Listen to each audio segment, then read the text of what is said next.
Well, good afternoon, and I trust that you all have had as much fun at this conference as I have had. It's been a delightful time. The title that is down here, Punish Your Enemies, Plunder the Poor, How EPA's New CO2 Emission Rule Turns Christian Ethics Upside Down, is actually the title of an article that I had published in Christian Post a couple of weeks ago. And rather than simply rehearse what is in that article, which you can easily find by Googling Beisner plus Punish Your Enemies, that will take you real quickly to where you can read that article in its entirety at Christian Post. Let me summarize it for you very briefly and simply this way. The Punish Your Enemies has to do with the fact that the actual implementation of the new EPA proposed rule for reducing CO2 emissions from power plants around the United States, 30% by 2030 versus 2005 levels, would hit the hardest the red states and leave hardly touched the blue states. And I don't think that that was accidental in the least. I think that that was clearly calculated by the Obama administration. In terms of how much reduction in GDP per capita would occur in the various states, how many jobs would be lost in the various states. That is clearly calculable from the data themselves. And then second, the plunder the poor part stems from this, that because in order to reduce CO2 emissions by 30% by 2030, we would have to turn to more wind and solar as our energy sources. The prices of electricity would necessarily skyrocket, being the one and only fulfillment of a campaign promise by then candidate Obama. And since the poor in the United States spend a higher proportion of their income on energy than do every other segment of the population, therefore, it is the poor who get hit the hardest. The average family in the bottom quintile of income in the United States spends approximately 19% of its monthly income on energy alone, just simply energy. The average family in the United States spends only about 9% of its income on energy alone. And for upper income families, that percentage is lower and lower. So in fact, a carbon tax or a carbon cap and trade system or anything else that forces us to move from abundant, affordable, reliable energy sources like nuclear and fossil fuels to diffuse, expensive, and unreliable fuels like wind, solar, and biofuels is necessarily and ironically a regressive tax. The Democratic Party is supposedly all in favor of progressive taxation, of shifting income from the wealthy to the non-wealthy, to the poor, spreading the wealth around, as President Obama put it to Joe the plumber. And yet, in this case, what would happen instead is that it would be the poorest among us who would be hardest hit by the economic impact of this. First, in terms of their actual energy costs, because a 10% increase on energy price for someone who spends 19% of his monthly income on energy results in an increase of 1.9% more of his income to pay for energy, whereas for someone who only spends 9%, it results in an increase of only 0.9% increase in his spending on energy for that month. So the poor get hit the hardest on that. But besides that, since energy is used in producing and transporting everything that we make, everything that we consume, an increase in the price of energy necessarily translates into an increase in the price of everything else. And again, any percentage increase in the price of anything is going to hurt those at the lower end of the income scale more than it hurts those at the upper end of the income scale.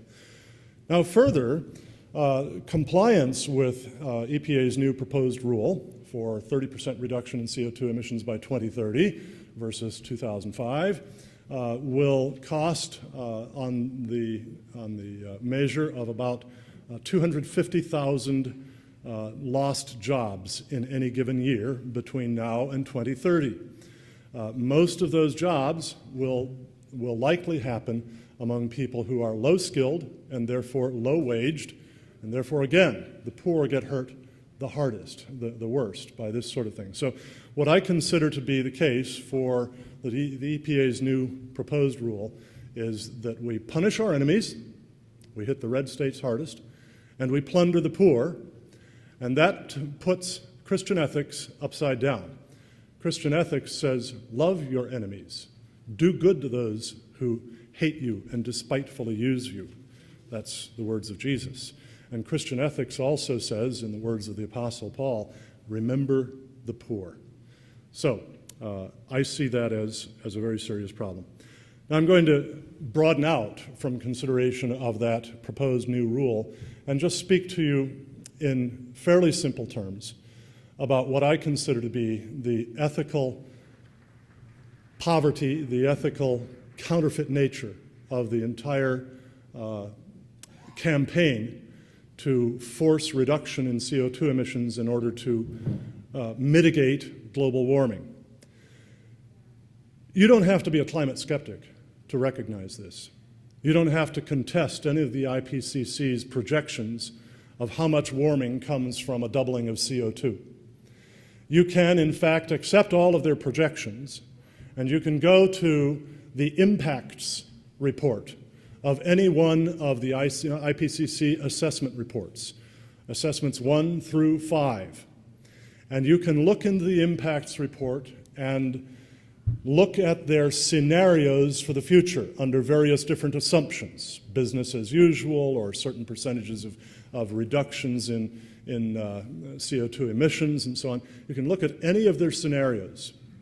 And what their own scenarios show is very clear, that under the warmest scenarios, the wealth of the developing world, people in the developing world, increases more than under the coolest scenarios.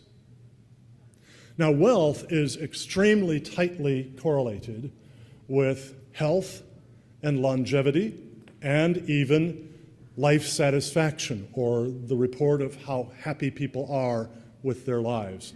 Contrary to some people's claims, there is a strong positive correlation between wealth and personal happiness or life satisfaction. Wealth correlates positively with all three of those things. And indeed, we know that people can live quite comfortably and healthily and happily all the way from the Arctic Circle to the Sahara Desert if they're wealthy enough. But they can't live in the greatest natural paradise in health and happiness and with long lives if they are desperately poor.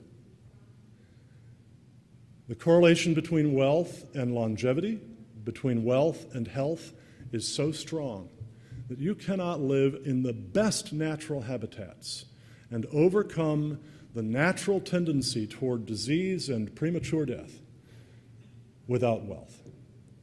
And yet, the IPCC's own scenarios tell us that the more we do to fight global warming, the less well off the developing world will be 40, 60, 80, 100 years from now. What that entails is that the campaign to spend trillions of dollars fighting global warming is, whether intentionally or not, a campaign to trap for more generations the poor in their poverty and their high rates of disease and premature death. Let me give you one concrete illustration of that.